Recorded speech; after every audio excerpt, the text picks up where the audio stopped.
Hormuz की नाकेबंदी शुरू कर दी है। अमेरिकी नाकेबंदी शुरू होते ही इसका असर दिखने लगा है। खबर यह है कि स्ट्रेट ऑफ हॉर्मुज़ के पास कम से कम 2 तेल टैंकर्स ने अमेरिका की नाकेबंदी शुरू होने के तुरंत बाद अपना रास्ता ही बदल लिया, जिससे जहाजों की आवाजाही पर तत्काल प्रभाव दिखाई दिया। इस बीच खबर यह कि सऊदी अरब अमेरिका पर नाकेबंदी हटाने का दबाव बना रहा है।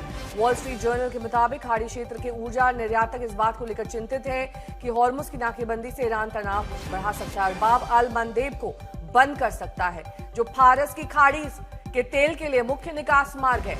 इसी वजह से सऊदी अरब अमेरिका पर दबाव डाल रहा है कि स्ट्रेट ऑफ हॉर्मुज़ की नाकेबंदी हटाई जाए और फिर से बातचीत शुरू हो। उसे डर है कि डोनाल्ड ट्रंप द्वारा इसे बंद करने का कदम ईरान को तनाव बढ़ाने और अन्य महत्वपूर्ण समुद्री मार्गों को बाधित करने के लिए उकसा सकता है। इस बीच ट्रंप ने अपने ताजा बयान में कहा कि वो किसी देश के ब्लैकमेल में नहीं आने वाले। Maybe everything. I mean, both of those things certainly, and more. We can't let a country blackmail or extort the world, because that's what they're doing. They're really blackmailing the world. We're not going to let that happen.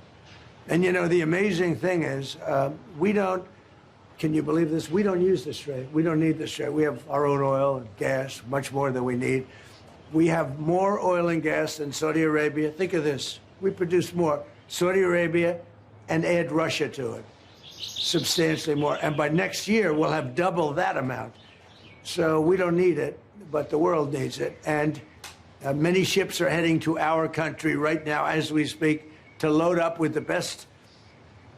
Really, I guess you could say, somebody said the best and sweetest. I don't know exactly what sweet is, but when it relates to oil, it's a good thing. But they're coming to our country right now. There are many boats coming to our country. Now, it could very well be this is going to be settled before that. We've been called this morning by the right people, the appropriate people, and they want to work a deal. They would like to work a deal. Ashraf वानी मेरे सहयोगी जुड़ गए हैं तमाम जानकारी के साथ। अशरफ, ये किस डील की बात राष्ट्रपति ट्रंप कर रहे हैं?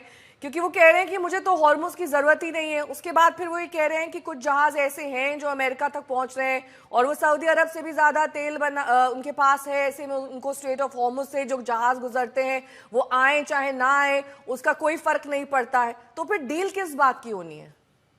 नेहा, डील उसी बात की होनी है जो अधूरी पड़ गई थी इस्लामाबाद की वार्ता में। दरअसल वहां पर जो है किसी पर बात को किसी शर्त से दोनों देश जो है अपनी अपनी जिद से पीछे नहीं हटे और अब दोबारा कोशिशें हो रही है, न सिर्फ पाकिस्तान की तरफ से बल्कि साथ ही साथ टर्की का बड़ा रोल है और चीन और रूस की तरफ से पहले ही जो है एक स्टैंड लिया गया था कि कहीं ना कहीं जो ये तनाव है और जिसका सबसे ज्यादा असर स्ट्रेट ऑफ हॉर्मुज़ के ब्लॉक होने से अधिकतर देशों को है, खासतौर से एशियाई देशों में जिसमें हमारा देश भी शामिल होता है। तो इसमें कोई इसमें सच्चाई है कि अमेरिका को इसका असर उतना ज्यादा नहीं है, लेकिन पूरे विश्व को अगर ब्लैकमेल कोई कर रहा है तो वो तो साफ तौर पर अमेरिका ही है, क्योंकि उन्होंने ब्लॉकेट लगाया जबकि उनको कोई इससे चिंता नहीं है, जबकि देश के बाकी देशों में जो है तेल के दाम लगातार जो है बढ़ रहे हैं। इस बीच ये माना जा रहा था कि डोनाल्ड ट्रंप की तरफ से ये जो कदम है स्ट्रेट ऑफ हॉर्मुज़ पर ब्लॉकेट लगाना, उसने न सिर्फ ईरान के तेल की आवाजाही रोक दी है बल्कि साथ ही साथ जितने भी देश खाड़ी के देश है, चाहे सऊदी अरब हो, ओमान हो, यूएई हो या बहरीन हो, किसी का तेल जो है उनके पोर्ट से नहीं जा रहा है, क्योंकि ईरान ने धमकी दी है कि यदि ईरान की तरफ से उनके पोर्ट्स को ब्लॉक किया जाता है अमेरिका की तरफ से तो खाड़ी के सभी पोर्ट जो है वो ब्लॉक हैं और खतरा भी कोई जो शिप है या जहाज है वो मोल नहीं लेना चाहता है। कौन सी गारंटी है उनको पास कि वो अमेरिका के कहने पर स्ट्रेट ऑफ हॉर्मुज़ से निकले या किसी और पोर्ट से निकले तो वो सुरक्षित रहेंगे? तो जो मिलियंस ऑफ डॉलर्स का कोई समुद्री जहाज होता है वो इस मामले को लेकर किसी के आश्वासन को लेकर जो है आवाजाही नहीं कर सकते। यही कारण है कि जब हमने देखा कि जो ब्लॉकेट समय सीमा शुरू हो गई अमेरिका की तरफ से, तब से बिल्कुल ठप पड़ी है स्ट्रेट ऑफ हॉर्मुज़ में जहाजों की आवाजाही।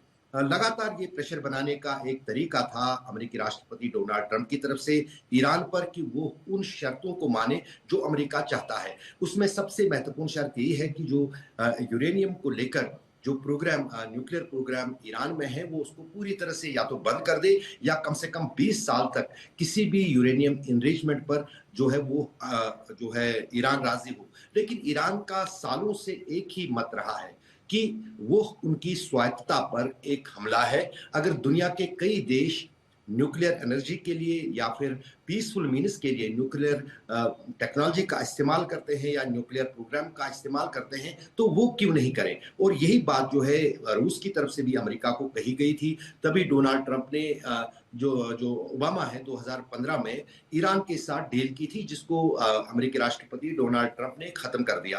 अब जाहिर है कि कहीं ना कहीं बीच का रास्ता निकलना पड़ेगा।